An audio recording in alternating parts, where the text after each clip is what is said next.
My blood froze. The floor opened beneath my feet. My hand shaking so violently, I nearly dropped the phone as my daughter's voice filled my kitchen with words that shattered my world. Mom's becoming such a burden, Tyler. I can't stand having her in the house anymore. We found this place for $900 a month. It's perfect. Once we get her declared incompetent, we can sell her house and finally live like we deserve. In that moment, I realized my own daughter, the child I'd sacrificed everything for, was planning to steal my life, my home, my freedom. But what she didn't know was that her technology mistake had just awakened something in me she'd never seen before. They had no idea what was coming. I'm 67 years old, and my own daughter accidentally sent me a voice message that changed everything. My name is Evangeline Rosewood, and for 67 years, I believed that love meant sacrifice. I believed that being a good mother meant giving everything, your dreams, your comfort, your very identity, to ensure your children had better lives than you did. I was wrong about many things, but I was right about one: I did give my daughter a better life. What I never imagined was that she'd use that better life to destroy mine. My story begins in 1956, when I was 18 and pregnant with Celeste. Her father, a charming college boy named James, disappeared the moment I told him about the baby. His wealthy family made it clear that their son's bright future wouldn't be derailed by some working-class girl's problems. I was left alone, pregnant, and terrified in a world that wasn't kind to unwed mothers. My own parents, good Christian folks who ran a small grocery store, stood by me despite the whispers and judgment from our community. They helped me raise Celeste while I worked multiple jobs, cleaning houses during the day, waitressing at night, and taking in sewing on weekends. "That baby is a blessing, Evangeline," my mother would say, rocking tiny Celeste while I collapsed into bed after 16-hour workdays. "God doesn't give us burdens we can't carry."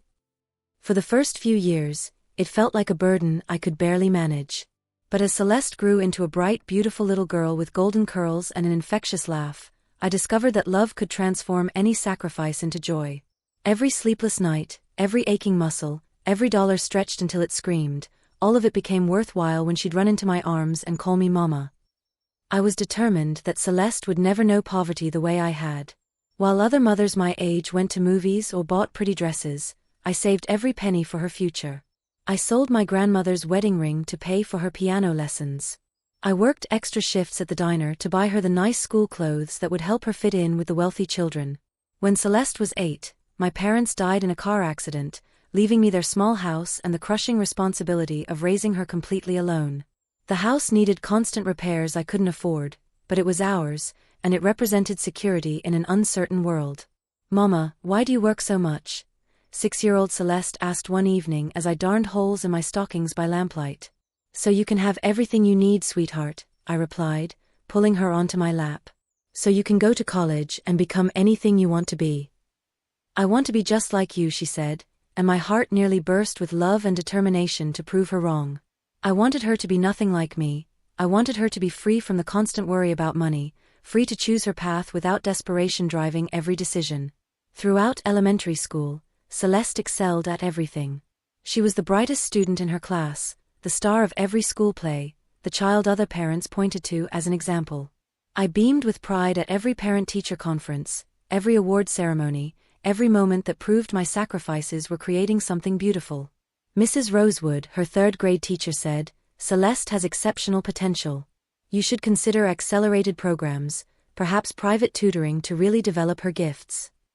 Private tutoring cost money I didn't have, but I found a way. I took a third job cleaning the wealthy neighborhood's houses on weekends, scrubbing their toilets and polishing their silver while my daughter played in their children's expensive toys. The irony wasn't lost on me. I was literally on my knees so my child could stand tall. High school brought new challenges and expenses. Celeste needed fashionable clothes to fit in with her academically gifted peers, many of whom came from prominent families. She needed a car when she turned 16, nothing fancy, but reliable enough to get her to her after-school activities and part-time job. She needed college preparatory courses, SAT tutoring, and application fees for the prestigious universities she dreamed of attending. I gave her everything, working myself to exhaustion to maintain the illusion that we weren't struggling. Celeste never knew that I sometimes went without meals so she could have lunch money. She never knew that I wore the same 3 dresses to every school event, carefully cleaned and mended. She never knew that I lay awake at night calculating and recalculating our finances, trying to find money that simply didn't exist. When Celeste's acceptance letter to Stanford arrived, I cried tears of joy and terror. The tuition was astronomical, more money than I'd seen in my entire life. But watching my daughter's face light up with possibility, I knew I'd find a way. I mortgaged the house, the only security I'd ever known, to pay for her first year. I sold my mother's antique furniture, piece by piece, to cover living expenses. I worked 4 jobs simultaneously, cleaning houses, waitressing, clerking at a department store, and taking in alterations at night. For 4 years, I lived on 3 hours of sleep and determination. I ate rice and beans most nights while sending care packages filled with treats I couldn't afford. I wore clothes held together with safety pins while ensuring Celeste had everything she needed to succeed in her elite academic environment. The day she graduated summa cum laude with a degree in business administration was the proudest day of my life. I sat in that audience wearing my best dress, a 20-year-old navy blue number I'd altered to hide the worn spots, and watched my daughter accept honors that proved every sacrifice had been worthwhile. "I couldn't have done this without you, Mom," she said, hugging me after the ceremony. "Everything I achieved is because of your love and support." Those words sustained me through the years that followed, as Celeste built her career and eventually married Tyler, a successful accountant she met at her first job. I was overjoyed when they announced their engagement. Finally, my daughter would have the financial security I'd never been able to provide. The wedding cost me the last of my savings and required a second mortgage on the house, but I didn't care. Watching Celeste walk down the aisle in a $1,000 dress, surrounded by flowers that cost more than my monthly grocery budget, I felt nothing but pure maternal satisfaction. For the first 5 years of her marriage, Celeste and Tyler seemed genuinely happy. They visited regularly, always bringing thoughtful gifts and helping with small household repairs. Tyler was polite and respectful, calling me Mom, and including me in their holiday celebrations. But somewhere around Celeste's 35th birthday, things began to change. The visits became less frequent, the phone calls shorter and more perfunctory. When I mentioned feeling lonely in the big house by myself, Celeste would suggest I make friends or find hobbies, rather than inviting me to spend time with them. "Mom, you need to develop your own life," she said during one particularly distant conversation. "It's not healthy to rely on your children for all your social needs." I was confused by this advice, since I'd never relied on her for anything. I'd spent my entire adult life being completely self-sufficient, taking care of everyone else's needs while ignoring my own. But I assumed this was just part of her growing independence, a natural evolution in our relationship. I started noticing other changes too. When I mentioned needing new roof repairs, Celeste would suggest I look into senior housing, rather than offering to help. When I talked about the arthritis that was making cleaning difficult, she'd recommend downsizing instead of visiting more often. These questions would haunt me for months, making me second-guess every stumble, every forgotten appointment, every moment of normal human forgetfulness. I began to wonder if Celeste was right. Maybe I was becoming someone who needed to be managed rather than loved. I had no idea that she was systematically undermining my confidence as part of a larger plan. I had no idea that the daughter I'd raised to be strong and successful had decided that I was an obstacle to her comfort rather than the woman who'd made her life possible. All of that would become clear soon enough, in a voice message that would shatter every illusion I'd held about the family I'd built through 6 decades of selfless love. The changes in Celeste's behavior didn't happen overnight. Like most skilled manipulators, she understood that dramatic shifts would raise suspicions. Instead, she implemented a gradual campaign designed to make me question my own competence while positioning herself as my concerned, reluctant caregiver. It started with small comments during our increasingly rare phone conversations. "Mom, you sound confused," she'd say when I asked about her job or mentioned something I'd seen on the news. "Are you sure you understood what they were saying?" "I understand perfectly well," I'd reply, but her tone would make me replay the conversation in my mind, wondering if I had missed something important. The visits became exercises in subtle criticism disguised as loving concern. Celeste would arrive at my house with a sharp eye for anything that could be construed as evidence of decline. A stack of mail on the counter became "Mom, you're not managing your finances properly." A few dishes in the sink became, "Are you having trouble keeping up with housework?" "I'm just concerned about you living alone," she'd say with a smile that didn't reach her eyes. "At your age, small problems can become big ones very quickly." Tyler would nod along with her observations, though I noticed he seemed less comfortable with her increasingly harsh assessments.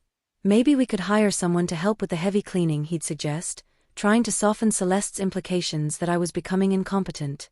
That's a wonderful idea, I'd respond, but I really don't need help yet. I'm managing just fine. Mom, Celeste would sigh with exaggerated patience. Denial is often the first sign that someone needs more support than they're willing to admit. The medical appointments started innocuously enough. Mom, when was your last physical? Celeste asked during one visit. You should really be seeing a doctor regularly at your age. I explained that I felt fine and saw my regular physician annually, but she insisted on scheduling additional appointments with specialists. I found a wonderful geriatrician, she said. Dr. Whitmore specializes in helping seniors maintain their independence. Dr. Whitmore's evaluation felt more like an interrogation than a medical exam. He asked detailed questions about my daily routines, my memory, my ability to manage finances and medications. I answered honestly, but I noticed that Celeste spoke to him privately before and after the appointment. A week later, I received a copy of his report. While it concluded that I was in good health for my age, it noted mild age-related cognitive changes and recommended increased family support and monitoring. I hadn't experienced any cognitive changes, mild or otherwise, but the report made me sound like someone on the verge of incompetence. The financial help began around the same time. Mom, managing money can be confusing when you're dealing with age-related changes, Celeste explained. Why don't you let me help you organize your finances? I protested that my finances were perfectly organized. I've been managing money carefully for 5 decades, but she insisted on reviewing my bank statements and bills. During these reviews, she'd point out every small irregularity as evidence of my declining competence. Maybe I should take over paying your bills, she suggested. Just until you're feeling more clear-headed. The isolation campaign was perhaps the most insidious aspect of her manipulation. Celeste began canceling plans at the last minute, claiming emergencies that prevented them from visiting. When I'd suggest meeting them at restaurants or attending events together, she'd express concern about my ability to handle social situations. My longtime friends began commenting on Celeste's behavior during their visits. That daughter of yours seems awfully controlling, my friend Ruth observed after Celeste had called twice during our weekly coffee date to check on me. She's just concerned, I defended, though I was starting to question that myself. The house modifications began 6 months before the voice message that would change everything. Celeste arrived one Saturday with Tyler and a locksmith, claiming they were updating security for my safety. We're installing new locks and giving ourselves copies of the keys, she explained. That way, if there's an emergency and you can't get to the door, we can get in to help you. She began using those keys immediately, showing up unannounced to check on things. I'd come home from grocery shopping to find her going through my mail or reorganizing my kitchen cabinets. When I asked why she was there, she'd claimed to be helping with household tasks. The medical evaluations escalated as well. Celeste scheduled appointments with a neurologist, a psychiatrist, and a geriatric specialist, claiming that Dr. Whitmore had recommended further testing. Each appointment felt designed to find evidence of incompetence rather than to address any actual health concerns. The final phase of her manipulation involved subtle threats about my future. Mom, if something happens to you, if you fall or have a medical emergency, who's going to help you? She'd ask. You can't live in denial forever. She'd show me brochures for assisted living facilities, claiming to be researching options for some hypothetical future crisis. This place looks really nice, she'd say, spreading glossy photos across my kitchen table. And it's only 20 minutes away, so we could visit regularly. But the stress of being constantly evaluated and criticized was taking its toll. I wasn't sleeping well, worried about what new evidence of decline Celeste would discover. I wasn't eating regularly, too anxious to enjoy meals. I wasn't socializing as much, afraid that any social misstep would be reported back to her as proof of incompetence. The tension in the house became unbearable. Every day, I felt more pressure, more control over my life, more hurtful comments disguised as care. Little by little, they were taking away my independence, my autonomy, my dignity. And the most painful part was that they did it with a smile on their faces, telling me that it was all for my own good, that they loved me so much and only wanted to take care of me. Tuesday afternoon, November 15th, started like any other day in my carefully monitored existence. At 2:30 p.m., I was washing dishes when my phone buzzed with a voice message notification. The sender was listed as Celeste, though that seemed strange since she typically called rather than leaving recorded messages. I dried my hands carefully and settled into my favorite kitchen chair before pressing play. What I heard in the next 3 minutes and 47 seconds would permanently destroy every illusion I'd held about my daughter and our relationship. "Tyler, I can't stand having Mom in this house anymore." The words hit me like a physical blow. The voice was unmistakably Celeste's, but the tone was one I'd never heard her use about me: cold, irritated, completely devoid of affection. My blood froze as I realized I was listening to a conversation meant for her husband, accidentally sent to my phone. She's such a burden, always calling with stupid questions, always needing something. And the way she looks at me when I try to help her, like I'm the bad guy for pointing out that she can't handle living alone anymore. My hands began shaking so violently I nearly dropped the phone. This was my daughter talking about me, the mother who'd sacrificed everything to give her the life she wanted. I've been looking into places, and I found this facility about 30 minutes outside the city. It's basic, but it only costs $900 a month, which is perfect because we can use the difference to finally remodel the kitchen like we planned. The casual way she discussed institutionalizing me, like I was a piece of furniture being moved to storage, made my stomach lurch. She'd been researching facilities while pretending to be concerned about my welfare. The best part is, once we get her declared incompetent, we can sell her house. Do you know what that property is worth now? At least $400,000, maybe more with the right realtor. We could pay off the credit cards, get that new car we've been wanting, and still have enough left over for a real vacation. The floor opened beneath my feet. My house, the home I'd worked 3 jobs to buy, the sanctuary I'd maintained for 40 years, the only security I had in the world, was nothing more than a financial asset in her calculations. I already talked to that lawyer about getting power of attorney. He says with the medical reports we have, it should be straightforward. Dr. Whitmore's assessment was perfect. It doesn't say she's incompetent now, but it establishes a pattern that supports future action. My breathing became shallow and rapid as I understood the scope of her planning. The medical appointments I'd thought were about my health had been about building a legal case against my competence. "I know it seems harsh," Celeste continued, "but honestly, Tyler, she's been living in that house alone for too long.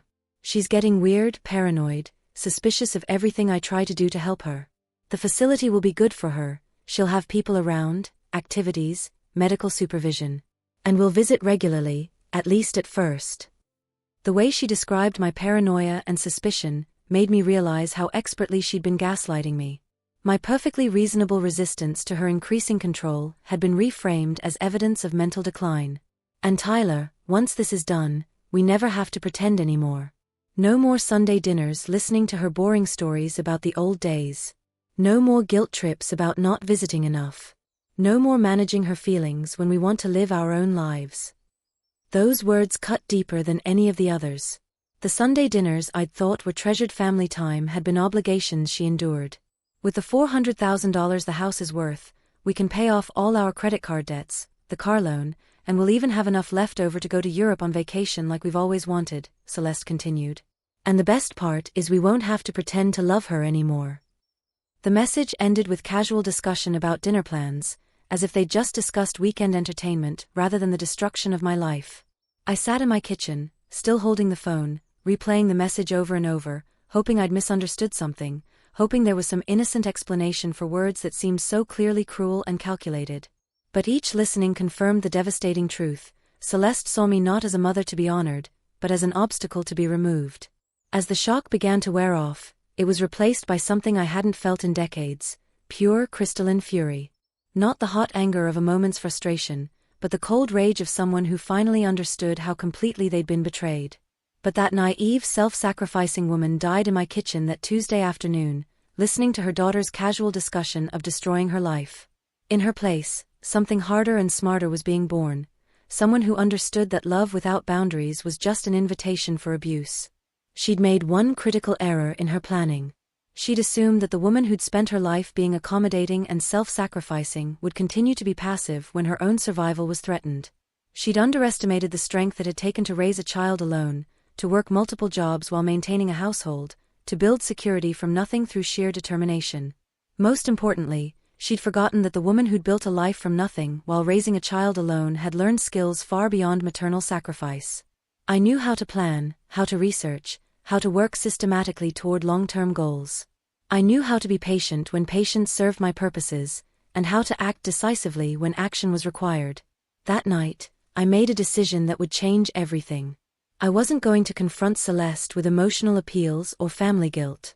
Instead, I was going to treat her exactly as she'd treated me, as an adversary to be outmaneuvered through superior planning and execution. The voice message that was meant to coordinate my destruction had instead become the weapon I'd use to protect everything I'd worked my entire life to build. Celeste thought she was planning against a helpless old woman who'd never fight back. She had no idea what was coming. Wednesday morning dawned gray and cold, matching my new emotional landscape.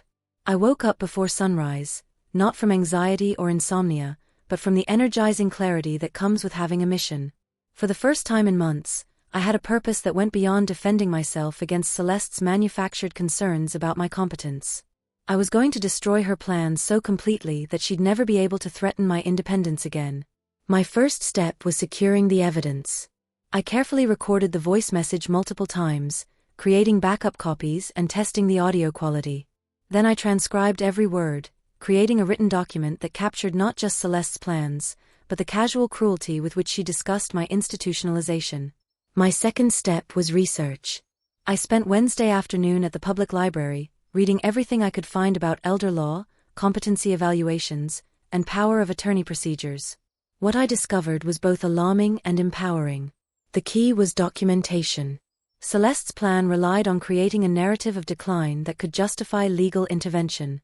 But I could create a counter-narrative that proved not only my competence, but her deception and manipulation. I began by scheduling my own comprehensive medical evaluation with a geriatrician I chose myself, Dr. Rebecca Chin at Portland General Hospital, who had an excellent reputation for thorough, objective assessments. I want a complete evaluation of my physical and cognitive health, I told her during our initial consultation. I'm concerned that someone may be trying to have me declared incompetent for financial reasons, and I need documentation of my actual condition. Dr. Chun was intrigued by my directness. When I played her the voice message, her expression grew increasingly grave. "Mrs. Rosewood," she said when the recording ended, "this is elder abuse. Have you contacted an attorney?" "Not yet," I replied. "First, I want to establish a clear medical record of my actual competence." While waiting for those appointments, I began investigating Celeste's claims about the medical reports she'd already obtained. Reading those reports was infuriating. Dr. Whitmore had written about mild cognitive changes, based entirely on information Celeste had provided rather than his own observations. But I also noticed something important. None of these reports contained any objective evidence of cognitive decline. The entire case for my incompetence was built on hearsay rather than medical observation. My next step was hiring an attorney, Harrison Cromwell, who specialized in protecting elderly clients from family exploitation. "Mrs. Rosewood," he said after reviewing the voice message transcript and medical reports, "what you're describing is a textbook case of financial elder abuse. Your daughter is using the legal system to steal your assets while disguising it as care for your welfare." He explained that my best defense was to get ahead of Celeste's legal maneuvering. "We'll get you thoroughly evaluated by neutral medical professionals," he said. "We'll document your current functioning through objective testing. And we'll file a protective order preventing anyone from accessing your assets without court approval." Over the next 2 weeks, I methodically documented everything I could discover about Celeste's scheme. I found evidence that she'd been accessing my bank statements without authorization. I discovered that she'd contacted my insurance company asking about my life insurance policy. I learned that she'd spoken to a realtor about my property values. Each discovery was another piece of evidence showing the premeditated nature of her plan. Meanwhile, my comprehensive evaluation with Dr. Chun was producing very different results. Her cognitive testing showed that my mental function was not just normal for my age, but actually superior in several areas. "Mrs. Rosewood," Dr. Chun told me as we reviewed the results, "there is absolutely nothing wrong with your cognitive or functional abilities. You're sharper than many people half your age, and there's no medical justification for any kind of guardianship or supervision." Through careful research, I also discovered that Celeste and Tyler were in far worse financial shape than they'd let on. They had significant credit card debt, an underwater mortgage, and Tyler had recently been passed over for a promotion. My house represented a solution to all their financial problems. By the end of November, I had everything I needed: irrefutable evidence of Celeste's criminal plan, comprehensive medical documentation of my competence, legal representation by an expert in elder law, and a clear understanding of exactly what I was fighting for. Celeste thought she was proceeding against a helpless victim who would never see her plan coming. Instead, she was about to walk into a trap that would expose her scheme, protect my assets, and ensure that she faced serious consequences for attempting to destroy her own mother. December 3rd arrived with bitter cold, but I woke up energized because today was the day I would turn the tables on my daughter's calculated betrayal. After 3 weeks of methodical preparation, I was ready to spring the trap that would protect my freedom and expose her scheme. At 9 a.m. sharp, Harrison and I walked into the Multnomah County Courthouse carrying a thick folder of evidence that would change my daughter's life forever. We were accompanied by Dr. Chen and Detective Maria Santos from the Elder Abuse Unit.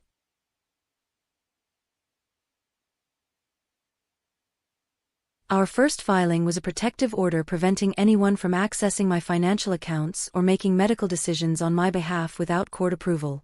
Our second filing was a civil lawsuit against Celeste, Tyler, and the medical professionals who had participated in creating fraudulent assessments. Our third filing was a request for an emergency competency hearing, not to determine whether I was competent, but to establish definitively that I was being targeted for exploitation. Your Honor, Harrison addressed Judge Patricia Morrison, we're here today because Mrs. Rosewood discovered that her own daughter is planning to have her declared incompetent based on fraudulent medical reports, then steal her home and institutionalize her against her will. Harrison played the voice message for the court. The silence in the courtroom as Celeste's voice filled the space was deafening. I watched Judge Morrison's expression grow increasingly grave as she listened to my daughter casually discussing my institutionalization and the sale of my home to fund their lifestyle improvements. She's such a burden, Celeste's recorded voice said. We can use the difference to finally remodel the kitchen like we planned.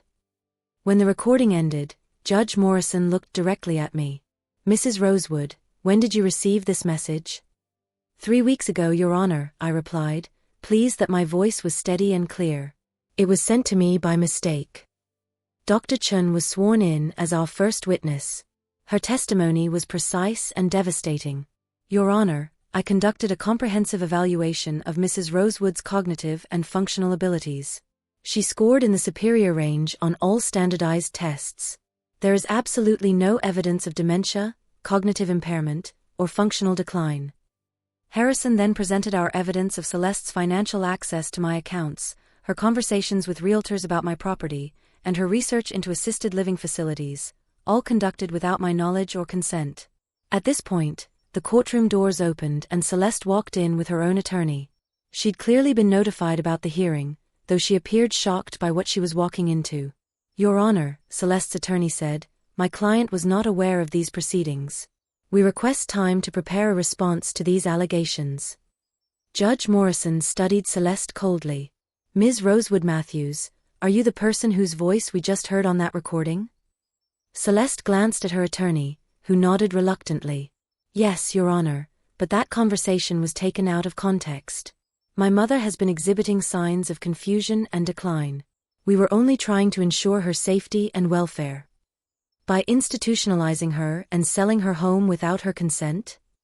Harrison presented evidence of Celeste's communications with Dr. Whitmore, including emails where she had provided background information about my supposed symptoms before my appointment, essentially dictating the conclusions she wanted him to reach.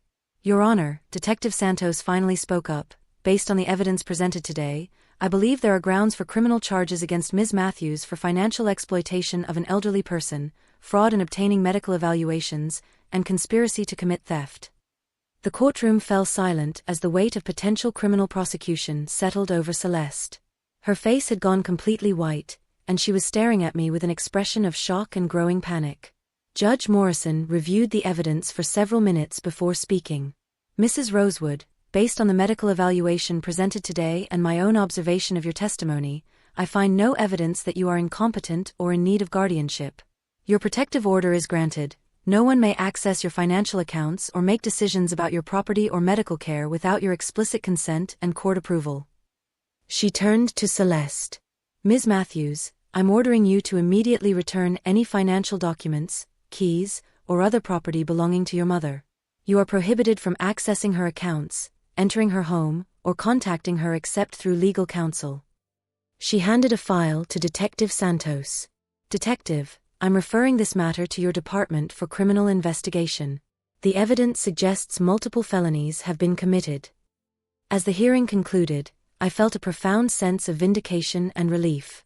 My assets were protected, my competency was officially established, and Celeste's scheme was exposed to both civil and criminal consequences. Outside the courthouse, Harrison shook my hand with genuine admiration. "Mrs. Rosewood, in 30 years of practicing elder law, I've never seen someone fight back so effectively against this kind of family exploitation." That evening, my phone rang constantly with calls from Celeste, Tyler, and family friends who had learned about the court proceedings. I didn't answer any of them. There was nothing left to say to people who had planned to destroy my life for their financial convenience. The legal victory was important, but the emotional victory was even more significant. I had proven to myself that I was still the strong, intelligent woman who had raised a child alone and built a life from nothing. I had reclaimed my sense of self-worth and personal power after too long defining myself through my relationship with my daughter. 3 months after the courthouse confrontation that changed everything, I stood in my kitchen on a bright March morning, reading a letter that brought both satisfaction and closure to the most difficult chapter of my life.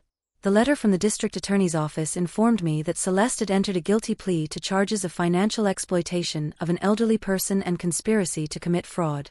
She would serve 18 months in minimum security prison and pay restitution of $25,000. Tyler had received a similar sentence, though his was suspended in exchange for cooperation. Dr. Whitmore had lost his medical license and faced criminal charges. Justice had been both swift and thorough.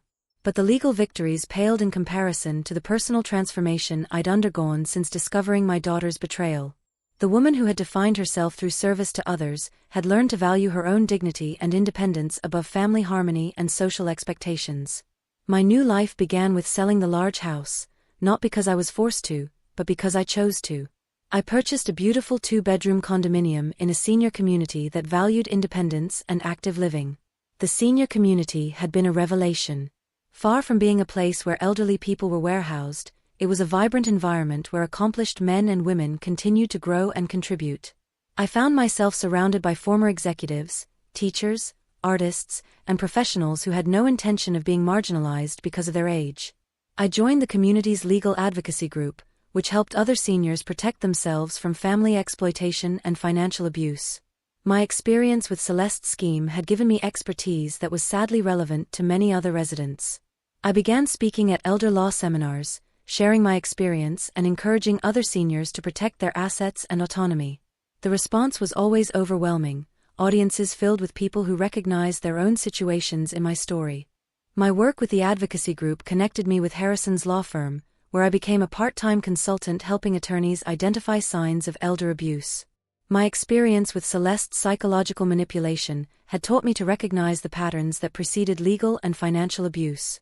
The consulting work was intellectually stimulating and emotionally satisfying in ways I hadn't expected. For the first time in my life, my professional value was based on my own expertise rather than my willingness to sacrifice for others. Perhaps the most significant change was my relationship with my own independence. For 67 years, I had seen autonomy as selfish. Celeste's betrayal had taught me that self-sacrifice without boundaries was just an invitation for exploitation. I learned to say no to requests that didn't serve my interests. I learned to prioritize my own comfort and security over other people's convenience. I learned that protecting myself wasn't selfish, it was essential. My social life flourished in ways it never had when I was focused entirely on Celeste's needs and approval. The senior community offered book clubs, travel groups, volunteer opportunities, and educational programs that introduced me to people who valued me for my current contributions rather than my past sacrifices. 6 months after the legal proceedings concluded, I received an unexpected letter from Celeste. Prison had apparently given her time to reflect, though I wasn't prepared for the tone of her communication. The letter was a genuine apology, acknowledging that she had developed a sense of entitlement about my sacrifices and had started to resent the guilt she felt about my generosity. She admitted that it had been easier to see me as controlling than to acknowledge how much she owed me. Reading that letter, I felt a complex mixture of emotions: sadness for the relationship we'd lost, anger at the pain she'd caused, and something that might have been the beginning of forgiveness, though not reconciliation. I never responded to Celeste's letter. Forgiveness was something I could give myself for my own peace of mind, but it didn't require maintaining a relationship with someone who had proven capable of such calculated cruelty. A year later, I celebrated my 68th birthday surrounded by friends from my new life: Eleanor, Dr. Wells, Harrison and his wife, several neighbors from the senior community, and colleagues from my advocacy work. It was a small party, but filled with genuine affection from people who valued me for who I was rather than what I could provide. "Make a wish," Eleanor said as I blew out the candles on the beautiful cake she'd surprised me with. I closed my eyes and wished for something I had never thought to want before: continued strength to live my life entirely on my own terms, beholden to no one's approval and vulnerable to no one's manipulation. As the evening wound down, I reflected on the journey that had brought me to this moment. The discovery of Celeste's betrayal had been devastating, but it had also been liberating. It had forced me to develop strengths I didn't know I possessed and to value myself in ways I had never learned to do. The woman who had sacrificed her own dreams to fund her daughter's education had finally learned to pursue her own interests. The woman who had worked multiple jobs to provide security for others had finally created security for herself. The woman who had measured her worth through other people's happiness had finally found happiness in her own accomplishments. I had learned that family obligations should be mutual, that love without respect was just emotional exploitation, and that protecting yourself from abuse was not selfishness but survival. I had learned that growing older didn't have to mean becoming vulnerable, and that wisdom could be a weapon against those who might try to take advantage of perceived weakness. Most importantly, I had learned that it was never too late to start over, never too late to reclaim your own life, and never too late to discover strengths you didn't know you had. Celeste's plan to steal my independence had failed completely, but my plan to reclaim my autonomy and dignity had succeeded beyond my wildest dreams. I was no longer the sacrificial mother who gave everything for her ungrateful child. I was a woman who had fought for her own freedom and won. As I turned off the lights in my beautiful new home, a home that no one could take from me, that I had chosen for my own comfort and security, I felt something I hadn't experienced in decades: complete contentment with my own company and complete confidence in my ability to protect the life I had built. 2 years later. The phone call came on a Tuesday afternoon as I was preparing for my weekly legal advocacy meeting. The caller ID showed a number I didn't recognize, but something prompted me to answer. "Mrs. Rosewood? This is Sandra Mitchell from Oregon State Prison. I'm calling because your daughter, Celeste Matthews, has been hospitalized after a serious incident. You're listed as her emergency contact." I gripped the phone tighter, my mind racing. What kind of incident? "She was attacked by another inmate yesterday evening. She's stable now, but she's asked to speak with you. I understand your relationship is complicated, but she seems to believe this might be her last chance to make things right." For a moment, I stood silent in my beautiful condominium, surrounded by the life I'd built after escaping Celeste's manipulation. The woman who had tried to destroy me was now asking for help from a hospital bed. That evening, I discussed the situation with Eleanor and Dr. Wells over dinner. "What do you think I should do?" I asked them. Eleanor was blunt. "You don't owe her anything, Evangeline. She made her choices and now she has to live with the consequences." Dr. Wells was more thoughtful. "The question isn't what you owe her, but what you need for your own closure. Will you regret it if you don't go? Or will you regret it if you do?" I spent that night reflecting on everything that had happened since the voice message that changed my life. 2 years of therapy, legal advocacy work, and building authentic relationships had taught me to trust my own judgment about what was healthy for me. The next morning, I called Sandra Mitchell back. "I'll come," I said. "But I want to be clear, this is for my own peace of mind, not because I feel obligated to her." The drive to the prison was surreal.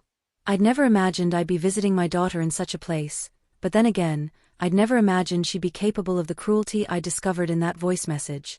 Celeste looked smaller than I remembered, diminished by the institutional clothing and the visible aftermath of violence. Her left arm was in a cast, and she had stitches across her forehead.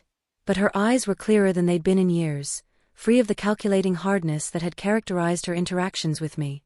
"Mom," she said softly as I sat across from her in the visitor's room. "Thank you for coming. I wasn't sure you would." "I wasn't sure I would either," I replied honestly. "But I needed to see you one more time." "I've had a lot of time to think in here," she said. About what I did to you, about the person I became.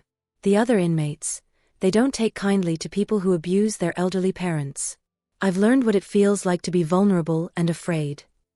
I studied her face, looking for signs of manipulation or insincerity, but I saw only genuine remorse and something that might have been understanding. For the next hour, we talked more honestly than we had in years. Celeste explained how therapy had helped her understand that her sense of entitlement had grown from resentment about feeling indebted to my sacrifices. Instead of being grateful, she'd convinced herself that my generosity was a form of control, that my love came with strings attached. I turned you into the villain in my own story, she admitted. It was easier than acknowledging that I was living a life you'd made possible through your sacrifices. And the plan to institutionalize me? I asked. To steal my home? Her face crumpled with shame. I told myself it was for your own good, that you were declining and needed care. But the truth is, Tyler and I were drowning financially, and your house represented a solution to all our problems. It was easier to convince myself you were becoming incompetent than to admit I was planning to steal from you. I sat quietly, processing her words. The explanation didn't excuse her actions, but it helped me understand the psychological gymnastics that had allowed her to plan such cruelty while still seeing herself as a good person. Celeste, I said finally, I appreciate your honesty, and I can see that you genuinely regret what you did. But I need you to understand something. Forgiveness doesn't mean reconciliation. I can forgive you for my own peace of mind, but I can't have a relationship with someone who proved capable of such calculated betrayal. She nodded through her tears. I understand. I just wanted you to know that I finally see the truth about what I did, and I wanted to apologize not because I hoped to gain anything from it, but because you deserve to hear it. As our visit ended, Celeste asked one final question. Mom, are you happy? Are you living the life you want? I smiled genuinely for the first time during our conversation. Yes, sweetheart. For the first time in my life, I'm living entirely for myself, and it's wonderful. I have work that matters to me, friends who value me, and a home that truly belongs to me. I'm finally the woman I was meant to be before I learned to define myself through other people's needs. I'm glad, she said. That's what I should have wanted for you all along. As I drove home from the prison, I felt a sense of completion I hadn't expected. Seeing Celeste face the consequences of her actions, hearing her acknowledge the truth about her motivations, had provided a kind of closure that no legal victory could have offered. But more importantly, the visit had confirmed what I'd learned over the past 2 years. I was no longer vulnerable to the guilt and manipulation that had once controlled my life. I had seen my daughter at her lowest point and felt compassion for her suffering, but I hadn't felt compelled to rescue her or minimize the severity of her crimes. 6 months later, I received word that Celeste had been released early for good behavior and had moved across the country to start over with a new job and a commitment to therapy. She sent a brief note thanking me again for visiting her and promising not to contact me unless I initiated communication. I was happy for her new beginning, but I felt no desire to be part of it. The love I'd felt for my daughter had been transformed by her betrayal into something more like the concern I might feel for any stranger trying to rebuild their life after making terrible mistakes. My own life continued to flourish. At 70, I was healthier and more intellectually engaged than I'd been in decades. My work with elder advocacy had expanded into consulting with state agencies about preventing family exploitation. I'd been featured in a documentary about elder abuse survivors. I'd even begun dating a retired professor from my community who appreciated my intelligence and independence. As I reflected on the 3 years that had passed since that voice message changed everything, I realized that Celeste's betrayal, devastating as it had been, had also been a gift. It had freed me from a lifetime of defining my worth through other people's approval and had taught me to value my own needs and desires. The woman who had sacrificed everything for her ungrateful daughter had been transformed into someone who understood that self-respect was the foundation of all healthy relationships. I had learned that you couldn't love others properly until you learned to love yourself enough to protect your own dignity and autonomy. Most importantly, I had discovered that it was never too late to become the person you were meant to be, never too late to reclaim your power, and never too late to choose your own happiness over other people's expectations. Celeste had tried to steal my home, my freedom, and my future. Instead, she had inadvertently given me the greatest gift of my life, the courage to finally put myself first and the wisdom to know that doing so wasn't selfish, it was essential. And that lesson, hard won as it was, had made my final decades the most authentic and fulfilling years of my entire life. The voice message that was meant to coordinate my destruction had instead become the catalyst for my rebirth. Celeste had wanted to institutionalize the mother who had given her everything. Instead, she had liberated a woman who would never again let anyone treat her as less than she was worth. Have you ever experienced family members who took your generosity for granted or tried to manipulate you for their own benefit? How do you protect yourself from people who see your kindness as weakness? Share your thoughts about setting boundaries with entitled family members and recognizing when someone is exploiting your love. If you enjoyed this story of an elderly woman who refused to become a victim and instead fought back against family exploitation, don't forget to subscribe and turn on notifications so you never miss our next tale of justice prevailing over manipulation and greed.